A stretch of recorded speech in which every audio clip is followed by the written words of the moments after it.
Hello everybody, welcome to JK exam cracker and welcome back to the rapid revision series. आज MCQs का set number 2 हम लोग करेंगे।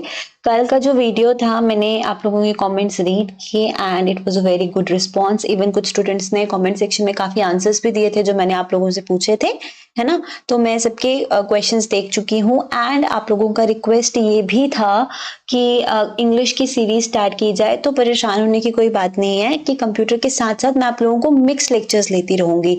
कुछ दिन आपको कभी मैं आपको कंप्यूटर के एसेट्स करवाऊंगी इस रैपिड रिवीजन सीरीज में, कभी मैं आपको इंग्लिश के करवाऊंगी, कभी करंट अफेयर्स करेंगे। तो हम लोग मिक्स करते रहेंगे, ठीक है, ताकि हर सब्जेक्ट का रिवीजन जो है आपका होता रहे। ऑलराइट, सो स्टार्ट करते हैं हम लोग क्वेश्चंस के साथ। This is your question number 1। इससे पहले मैं आप लोगों को कोर्स का इंफॉर्मेशन दे दूं।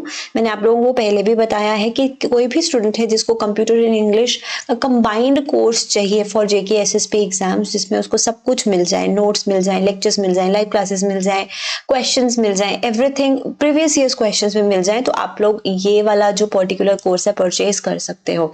किसी को सेपरेट कोर्स चाहिए कंप्यूटर या इंग्लिश का, तो उसके लिए आप लोग ये वाले कोर्सेज को परचेज कर सकते हो।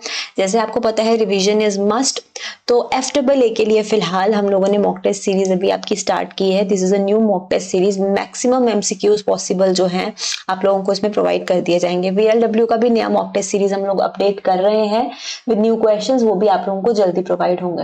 एंड इन कोर्सेज को लेना अभी आपके लिए बेनिफिशियल क्यों होगा? Because 30% off is available on the app.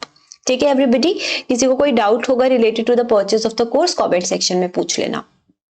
अब सीधा आ जाते हैं अपने क्वेश्चंस के ऊपर। So what is your first question? First question is the first graphical web browser. तो ऑप्शंस हमें दिए हैं, तो graphical web browser from the options कौन सा है? ऑप्शंस हमें दिए मोज़ेक, नेटस्केप, इंटरनेट एक्सप्लोरर और कोलाब्रा। तो फर्स्ट ग्राफिकल वेब ब्राउजर जो आपका करेक्ट आंसर होना चाहिए दैट इज ऑप्शन नंबर ए। ठीक है, फर्स्ट ग्राफिकल वेब ब्राउजर है मोज़ेक। अब what is this graphical web browser? Graphical web browser का मतलब क्या होता है? अब ये जो वेब ब्राउजर्स होते हैं ना स्टूडेंट्स, पहले जो वेब ब्राउजर्स होते थे वो होते थे टेक्स्ट बेस्ड वेब ब्राउजर्स। ठीक है, टेक्स्ट वेब ब्राउजर्स का मतलब क्या होता है कि वहां पर जैसे अभी हम वेब ब्राउजर में ब्राउजिंग करते हैं तो we can see images, audio play कर सकते हैं, वीडियो प्ले कर सकते हैं, लेकिन टेक्स्ट बेस में क्या होता था? ओनली सिर्फ टेक्स्ट जो कंटेंट होता था वो आपको दिखता था। और फिर बनने लग गए ग्राफिकल वेब ब्राउजर्स जो अभी भी हैं। ग्राफिकल वेब ब्राउजर का मतलब क्या हो गया कि जो टेक्स्ट डिस्प्ले करते हैं, इमेज डिस्प्ले करते हैं, ऑडियो वीडियो फाइल्स आप प्ले कर सकते हो, डिस्प्ले कर सकते हो, वो होते हैं graphical web browsers. And graphical web browsers first कौन सा फ्रॉम द ऑप्शंस? मोज़ेक। ठीक है, and it was introduced in 1993। ठीक है everybody, I guess this much information is sufficient. आगे बढ़ते हैं, नेक्स्ट क्वेश्चन देखते हैं। What type of language is HTML? कौन से टाइप की लैंग्वेज है? इंक्रिप्शन, स्क्रिप्टिंग, वेब ब्राउजर या प्रोग्रामिंग? सबसे पहली चीज जो आपको HTML के बारे में पता होनी चाहिए वो है इसका फुल फॉर्म। और आई एम श्योर कि अभी तक HTML का फुल फॉर्म सबको पता है, हाइपरटेक्स्ट मार्कअप लैंग्वेज। काफी बार पूछ लिया जाता है तो ये पता होना चाहिए। और ये किस तरह की लैंग्वेज है? एक वेब स्क्रिप्टिंग लैंग्वेज है। ठीक है, हम इसे क्या बोलते हैं? वेब स्क्रिप्टिंग लैंग्वेज बोलते हैं। कई सारी बुक्स में आप लोग पढ़ोगे इसे वेब मैनिपुलेटिंग लैंग्वेज भी बोला जाता है, वेब डिजाइनिंग लैंग्वेज भी बोला जाता है, क्योंकि इसका बेसिक यूज किस में किया जाता है? वेब डिजाइनिंग में किया जाता है। तो यहां से हमारे पास क्या आंसर आएगा? Option number B. ठीक है, नेक्स्ट क्वेश्चन देखिए, क्वेश्चन नंबर 3 इंपॉर्टेंट है, ध्यान से सुनिएगा। क्या बोला है? If you want to connect your own computer through internet from other locations. आप किसी और लोकेशन से अपना कंप्यूटर इंटरनेट से कनेक्ट करना चाहते हो तो आप इसमें से क्या यूज कर सकते हो? From the options. FTP का फुल फॉर्म ध्यान रखना है सबको। ठीक है, it is file transfer protocol. Email, instant message या टेलनेट। तो आप अपना कंप्यूटर इंटरनेट से कनेक्ट करना चाहते हो किसी और लोकेशन से, तो हमने पढ़ा है रिमोट लॉगिन के लिए हम लोग क्या यूज करते हैं? टेलनेट यूज करते हैं। टेलनेट का फुल फॉर्म कहाँ बताना है आप लोगों को पता है? कमेंट सेक्शन में मुझे टेलनेट का फुल फॉर्म सब लोग बताएंगे। ठीक है, नेक्स्ट क्वेश्चन देखें, थर्ड का आंसर हो गया डी। यहां से ये वाला पार्ट इग्नोर करना, यहां से डायरेक्ट क्वेश्चन हम लोग रीड करते हैं, कंटिन्यूटी में है ये। ठीक है, which of the following allows wireless mobile devices to access the internet and its services such as web, email etcetera? इनमें से कौन सा अलाउ करता है जो आपके मोबाइल डिवाइसेस होते हैं, वायरलेस डिवाइसेस होते हैं, कि वो इंटरनेट एक्सेस कर पाए और उसकी सर्विसेज जैसे कि वेब ब्राउजिंग, ईमेल, ये सारी सर्विसेज यूज कर पाए? तो TCP/IP, Ethernet, WAP, none of these. तो तो यहाँ पर करेक्ट आंसर क्या है आपका WAP। WAP का फुल फॉर्म ध्यान रखना है, it is wireless application protocol. ठीक है, क्या फुल फॉर्म है? Wireless application protocol. ये पॉइंट सबको याद रखना है। टीसीपी का फुल फॉर्म भी याद रख लेगा, सबको पता है, transmission control protocol and internet protocol, ये भी सबको याद रखना है। हाँ जी, तो क्या है ये WAP वायरलेस एप्लीकेशन प्रोटोकॉल? ये भी एक तरह के सेट ऑफ प्रोटोकॉल्स हैं। क्या है ये? Set of protocols. प्रोटोकॉल्स का मतलब सबको पता है set of rules. And internet के भी बहुत सारे प्रोटोकॉल्स हैं जो इंटरनेट में डिफरेंट कम्युनिकेशंस होती हैं, इंटरनेट को कैसे यूज करना है, किस चीज के लिए इंटरनेट कहाँ यूज होगा, कैसे यूज होगा, वो स्टैंडर्डाइज करते हैं प्रोटोकॉल्स, है ना। तो सेट ऑफ प्रोटोकॉल्स है, क्या करता है? टू स्टैंडर्डाइज द वे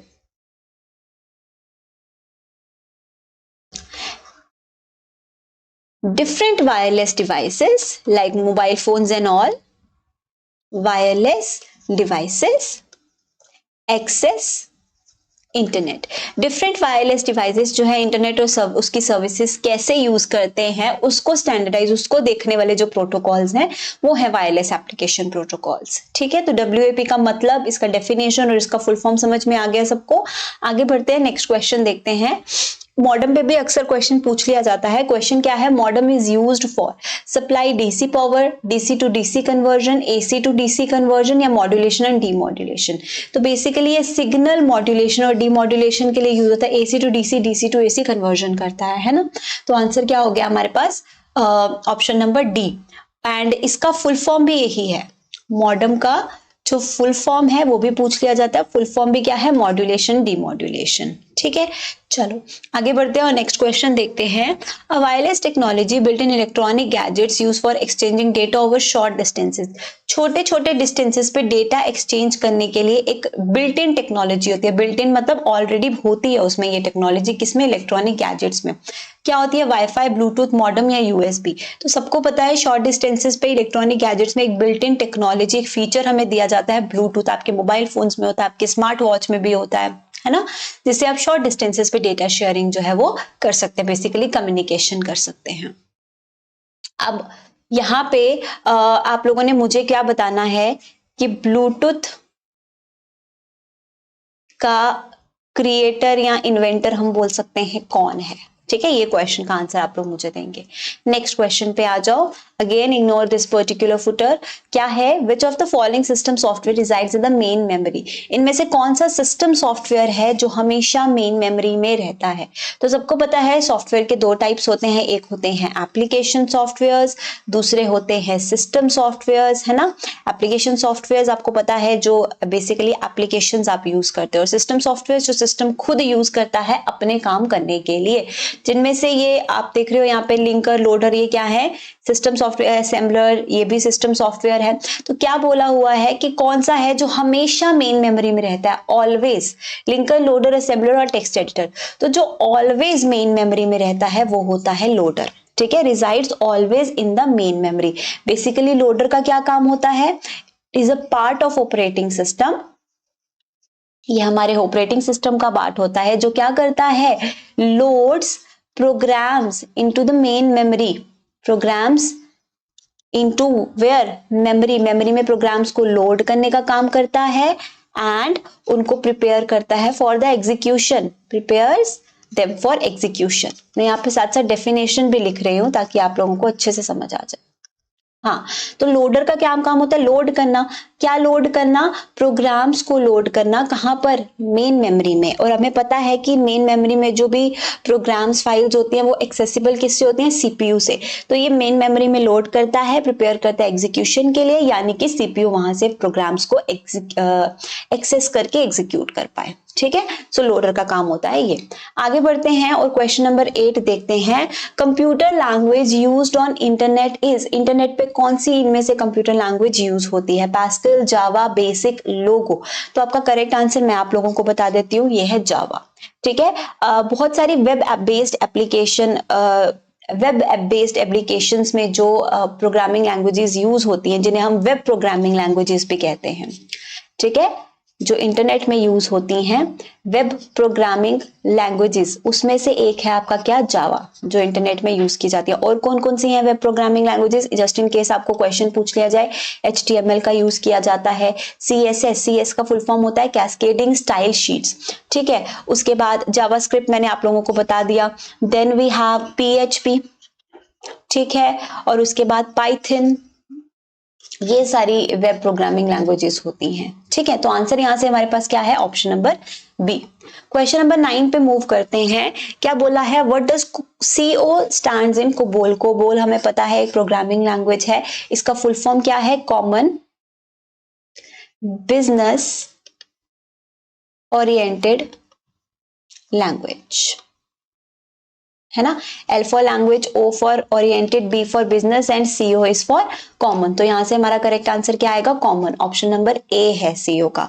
और इसका यूज किस लिए होता है, बिजनेस पर्पस में इसका यूज होता है, ठीक। चलो नेक्स्ट क्वेश्चन देखेंगे, question number 10, this used for security purpose and analyse the human body characteristics such as fingers, hand, eyes. Human body के कैरेक्टरिस्टिक्स को एनालाइज करता है और सिक्योरिटी पर्पस के लिए इसका यूज किया जाता है। क्या है ये, कौन सा डिवाइस या फिर फीचर है, touch pad, touch screen, biometric और ऑल ऑफ अबव। तो हमें पता है बायोमेट्रिक। ह्यूमन कैरेक्टरिस्टिक, बायो यानी कि लाइफ यानी कि ह्यूमन कैरेक्टरिस्टिक को वैलिडेट करना, आइडेंटिफाई करना इसका काम होता है। तो ऑप्शन सी हो गया आंसर, इजी है ये। नेक्स्ट क्वेश्चन देखिए, it is used for storing BIOS for startup the program. BIOS को स्टोर कहां होता है, तो बायस का आप लोगों को फुल फॉर्म बताना है कहां पर, कमेंट सेक्शन में। अगर नहीं भी बताना चाहो तो एटलीस्ट इतना ध्यान रखना कि पता होना चाहिए, पूछा जा सकता है एग्जाम में। अब बायस जो है, इसका जो बायस जो है वो कहां पर स्टोर होता है, तो it is stored in system's permanent memory. हमारे सिस्टम की परमानेंट मेमोरी में स्टोर होती है बायस सेटिंग्स। और परमानेंट मेमोरी कौन सी हो गई, we all know, read only memory, ROM, ठीक है। नेक्स्ट क्वेश्चन पे देखिए, क्वेश्चन नंबर 12 देखिए, which of the following printers are also called barrel printers. कौन से प्रिंटर्स को हम बैरल प्रिंटर्स भी कहते हैं, तो बैरल प्रिंटर्स जो बैरल की तरह दिखते हैं यानी कि ड्रम की तरह दिखते हैं, तो हम ड्रम प्रिंटर्स को कहते हैं क्या, बैरल प्रिंटर्स। ऑप्शन डी हो गया आपका करेक्ट आंसर। नेक्स्ट क्वेश्चन है, व्हाट इज बूटस्ट्रैप। ऑप्शंस देख लेते हैं एक बार, a small initialisation program to start up a computer, a memory device, an error correction technique, a device to support the computer. तो हमें पता है बूटस्ट्रैप क्या है, एक प्रोग्राम है जो कंप्यूटर को स्टार्ट करने में हेल्प करता है, बूट करने में हेल्प करता है। तो क्या हो गया, ऑप्शन नंबर ए, ठीक। Question number 14, full form of SIM. SIM तो सब यूज करते हो है ना, वी ऑल नो, बट क्या इसका फुल फॉर्म पता है, system identity module, station identity module, subscriber identity module, service identity module. तो सिम का फुल फॉर्म क्या होता है, subscriber identity module, option number C. Next देखिए, ये क्वेश्चन ऑप्टिकल कैरेक्टर रिकॉग्निशन के लिए OCR से है, और ये क्वेश्चन आई गेस आप लोगों ने नहीं देखा होगा, ना ही पढ़ा होगा, तो हम एक बार देख लेते हैं। क्या बोला है, OCR is also known as, OCR को हम और किस नाम से जानते हैं, intelligent character recognition, intelligent code recognition, intelligent car recognition, intermediate character recognition. तो क्या बोला जाता है OCR को, OCR का फुल फॉर्म सबको पता होना चाहिए, ठीक है। क्या क्या पता होना चाहिए इसके बारे में, एक तो आपको फुल फॉर्म पता होना चाहिए, किस लिए ये यूज होता है, ये इनपुट डिवाइस है या आउटपुट डिवाइस है, किस तरह का डिवाइस है, स्कैनिंग डिवाइस है, एक इनपुट डिवाइस है ना, ये पता होना चाहिए। और इसको और हम क्या बोलते हैं, option number A is the correct answer, intelligent character recognition. चलो क्वेश्चन 16 देखो, वेयर आर ईमेल्स रिसीव्ड और send to users. Email receive या सेंड कहाँ की जाती हैं, तो इट्स वेरी वेरी ऑब्वियस, आपके ईमेल एड्रेस पे की जाती हैं। रिसीव भी ईमेल एड्रेस पे होती हैं और सेंड भी ईमेल एड्रेस पे होती हैं, तो ऑप्शन हो गया B. Next question, which of these can be done using an email. एक ईमेल को यूज करके हम इसमें से क्या क्या कर सकते हैं, डेटा शेयर कर सकते हैं, बिल्कुल कर सकते हैं, अकाउंट्स को वैलिडेट कर सकते हैं, बिल्कुल कर सकते हैं, सेंड या रिसीव कर सकते हैं ईमेल, बिल्कुल कर सकते हैं। तो आंसर क्या निकल के आ गया, ऑप्शन नंबर डी यहां से, राइट। चलिए नेक्स्ट क्वेश्चन देखते हैं, क्या बोला है, what is the initial network communication called. Initial network communication जिसके थ्रू होती है उसे हम क्या कहते हैं, माइक्रोनेट, आरपानेट, नेटवर्क और एप्रीनेट। तो क्या है इसका आंसर एवरीबॉडी? सबको पता है हिस्ट्री ऑफ नेटवर्क या फिर हम हिस्ट्री ऑफ इंटरनेट तो हम सब ने ही पढ़ा हुआ है। तो क्या आंसर है? आरपानेट, है ना, फर्स्ट कम्युनिकेशन नेटवर्क जिसे आप लोग बोलते हो। तो आप लोगों को इसके बारे में क्या पता होना चाहिए? इसका फुल फॉर्म पता होना चाहिए। व्हेन इन यूज, कब ये यूज होता था, ठीक है। क्रिएटर लाइक किसने बनाया था, ये सारी चीजें आपको पता होनी चाहिए। और क्यों यूज होना बंद हो गया ये भी पता होना चाहिए। नेक्स्ट क्वेश्चन ध्यान से पढ़िएगा और अकॉर्डिंगली आंसर दीजिएगा। क्या बोला है? Which of the following typically keeps tabs on every online activity the victim engage in, compiles all the data in the background and send its to a third party. क्या बोला है कि आप जो भी ऑनलाइन एक्टिविटी करते हैं उसके ऊपर ट्रैक रखता है, देखता है कि आप क्या क्या ऑनलाइन एक्टिविटी कर रहे हो, आपका जो भी एक्टिविटीज आपने परफॉर्म किया डेटा कंपाइल करता है और उसके थर्ड पार्टी को भेजता है। ये क्या है? किस तरह का कंप्यूटर थ्रेट है? ये सिक्योरिटी थ्रेट कौन सा? Adware, malware, spyware. तो आप जो भी ऑनलाइन एक्टिविटी कर रहे हैं उसकी जासूसी करना, उसको स्पाई कर रहा है, तो ये क्या हो जाएगा? स्पाईवेयर हो जाएगा। Option number C is your answer. Okay, adware malware क्या होता है ये भी आपको पता होना चाहिए और मैंने बढ़ाया भी है ना। नेक्स्ट क्वेश्चन देखिए, Which one is considered to be a type of antivirus? इनमें से कौन सा एंटीवायरस प्रोग्राम है? Kaspersky, McAfee, Quick Heal, all of the above. तो ये सबके सब एंटीवायरस प्रोग्राम्स हैं। तो आंसर यहाँ से हमारा क्या हो गया? Option number D, all of the above. Alright, चलो क्वेश्चन नंबर 21 देखेंगे अब हम लोग क्या बोला है? स्टेट वेदर ट्रू और फॉल्स, सही गलत या फिर डिटरमिन नहीं कर सकते, ये बताना है। क्या बोला है? Data encryption is used to ensure confidentiality. Data encrypt करने से कॉन्फिडेंशियलिटी इंश्योर होती है, ठीक है। ट्रू है, फॉल्स है या फिर कैन नॉट बी अंडरस्टूड। अगर आप डेटा को इंक्रिप्ट करके रखोगे, इंक्रिप्ट का मतलब तो सबको पता है ना, इंक्रिप्ट करके रखोगे तो उससे आपकी डेटा जो है कॉन्फिडेंशियल रहेगा। क्या ये बात सही है? बिल्कुल सही है, सिक्योर रहेगा। तो आंसर नंबर हो गया first. Next, they are malicious hackers whose primary goal is to commit cyber crimes to make money. Who are they in the context? हमें किसी के बारे में बोला कि malicious hackers हैं जिनका प्राइमरी गोल क्या है? साइबर अटैक्स करना, साइबर क्राइम्स करना, पैसा बनाने के लिए। ये कौन है ये पूछा गया है। तो ऑप्शन हम लोग को क्या दिए हैं? व्हाइट हैट हैकर्स, देन हमें बोला है ब्लैक हैट हैकर्स, देन हमें बोला है हैक्टिविस्ट्स और उसके बाद बोला है ग्रे हैट हैकर्स। तो one by one we'll read about each option. हम लोग हर एक ऑप्शन का डिस्क्रिप्शन करते हैं, उसके बाद हम सीधा क्वेश्चन पे आते हैं। तो पहले आते हैं white hat hackers. White hat hackers basically क्या होते हैं? लीगल हैकर्स होते हैं, ठीक है। अगर ये आपके सिस्टम को हैक कर रहे हैं तो वो आपकी परमिशन के साथ करते हैं। इनका बेसिक काम क्या होता है कि सिस्टम में कोई प्रॉब्लम है या किसी तरह का सिक्योरिटी थ्रेट है ये चेक करना, और ये क्यों आपके सिस्टम में ब्रेक इन करते हैं? आपकी परमिशन के साथ ब्रेक इन करते हैं। तो इनकेस कोई इशू होता है तो इन्फॉर्म करके सही कर देते हैं। तो ये लीगल होते हैं, मतलब with permission, with owners permission ये हैकिंग करते हैं, ठीक है। हो गया ये चीज। उसके बाद आता है ब्लैक हैट। ब्लैक हैट होते हैं इलीगल हैकर्स। ये मैलिशियस एक्टिविटीज करते हैं, ये आपके सिस्टम को अटैक कर सकते हैं विदाउट योर परमिशन, आपका डेटा करप्ट कर सकते हैं, शेयर कर सकते हैं। तो ये हो गए इलीगल। उसके बाद हैक्टिविट्स आते हैं। हैक्टिविट्स बेसिकली क्या होते हैं? ये ग्रुप ऑफ इलीगल हैकर्स, ठीक है। बेसिकली जो साइबर अटैक्स करते हैं, साइबर क्राइम करते हैं, उन क्रिमिनल्स का एक ग्रुप होता है जो इस तरह के काम करते हैं। तो उसे हम लोग बोल गए हैक्टिविस्ट। ग्रे हैट हैकर्स जो होते हैं वो ब्लेंड होते हैं व्हाइट और ब्लैक हैट हैकर्स का, ठीक है। Blend of white and black hat hackers. अब इसको हम ब्लेंड क्यों बोल रहे हैं? क्योंकि ग्रे हैट हैकर्स क्या करते हैं, ये आपके सिस्टम में कोई भी प्रॉब्लम देखने के लिए आपके परमिशन के बिना सिस्टम को क्या करेंगे? ब्रेक इन करेंगे, ब्रेक इन टू करेंगे और सिस्टम, ठीक है। लेकिन if they find any problem तो ये उस वक्त आपको इन्फॉर्म करेंगे कि yes there is particular problem in your system and if you give the permission will charge some fee, कुछ फी चार्ज करके ये सही कर देंगे। तो उन्हें हम बोलते हैं ग्रे हैट। मतलब ब्रेक इन तो करते हैं विदाउट परमिशन बट उसके बाद इन्फॉर्म कर देते हैं if any problem is found. Alright, अब हमें बोला है मैलिशियस हैकर्स, तो वो तो हो गए ब्लैक हैट हैकर्स। तो आंसर क्या हो गया हमारा? ऑप्शन नंबर बी हो गया यहाँ से। आई गेस ये क्वेश्चन और ऑप्शन सबको समझ आ गए। नेक्स्ट क्वेश्चन पे आते हैं। विच of the following is not a pillar of e governance? तो अगर सबको याद हो तो मैंने पहले एमसीक्यूज भी करवाए हैं या मेरे कोर्स में भी मैंने पिलर्स ऑफ ई गवर्नेंस आपको करवाए ही हैं। तो इनमें से कौन सा नहीं है? बेसिकली पिलर्स मतलब ई गवर्नेंस जो है किन किन चीजों पर बेस्ड है ये हमको बोला गया है। Capital, knowledge, delay in work, connectivity. तो कौन सा नहीं है? Delay in work.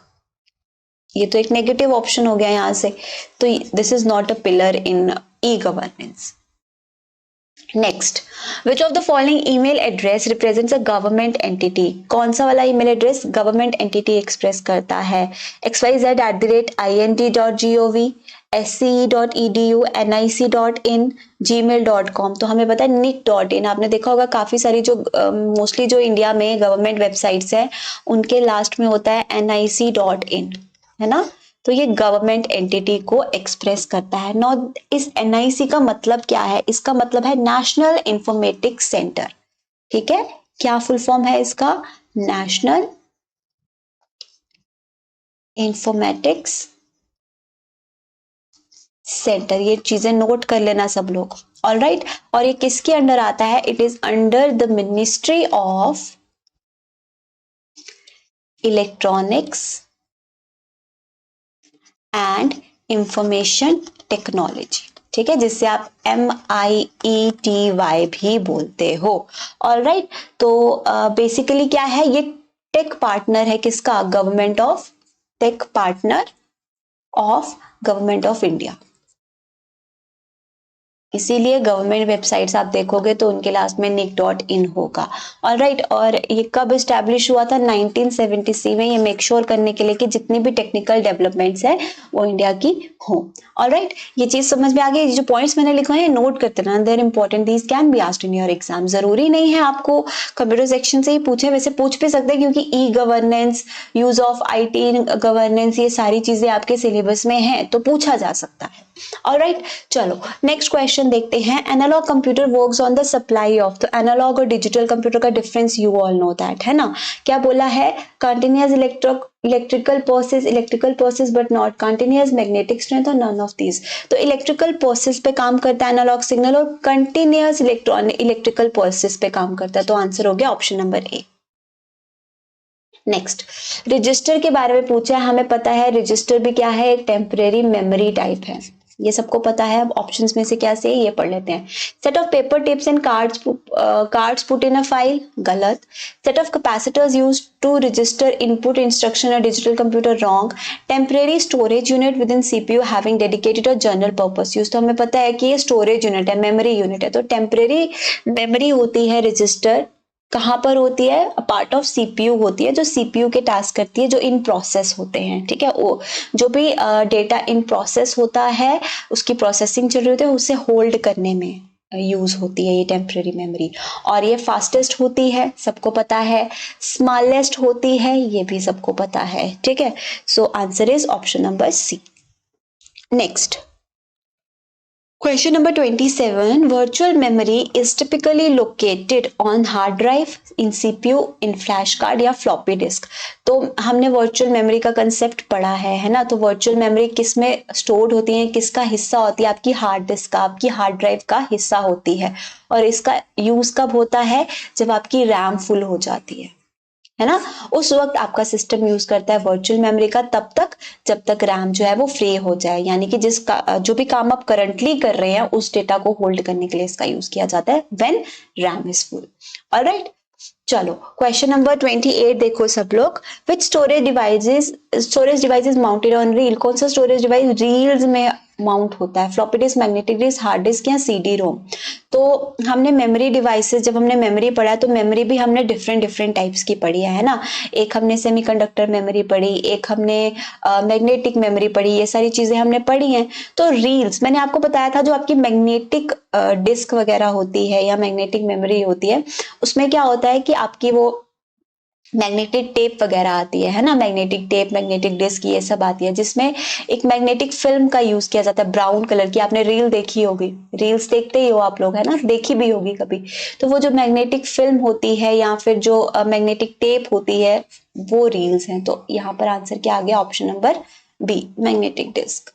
Next question, question number 29, which of the following memories has the shortest access time? Shortest access time कौन सी मेमोरी का है?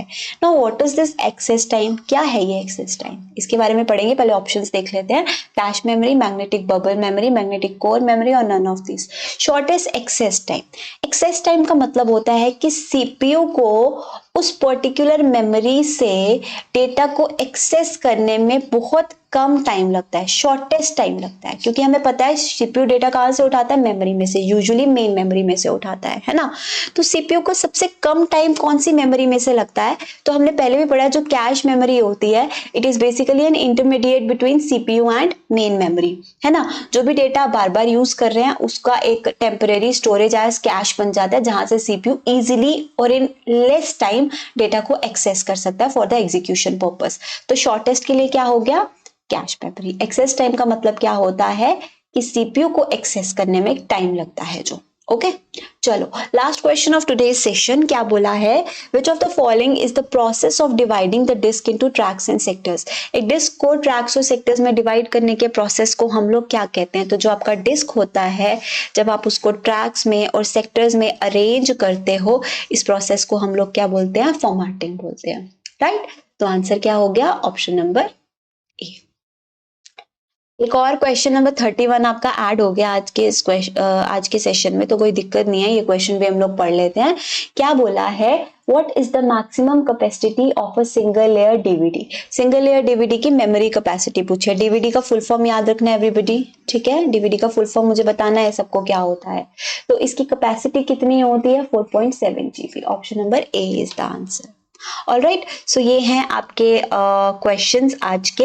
उसके बाद एक कोर्स का इंफॉर्मेशन आपको दे दूं, क्योंकि काफ़ी सारे स्टूडेंट्स को VLW के एग्जाम से रिलेटेड या कोर्स से रिलेटेड इश्यूज आते हैं, तो उसका फुल कोर्स अवेलेबल है ऑन अवर ऐप, जिसमें आपकी लाइव क्लासेस वाला कोर्स भी है, आपकी रिकॉर्डेड क्लासेस वाला कोर्स भी है, MCQs वाला सेशन लाइक टेस्ट सीरीज भी अवेलेबल है। तो अकॉर्डिंगली आप लोग JK exam cracker app download करना है और वहां से आप लोग एक्सेस कर सकते हो, ठीक?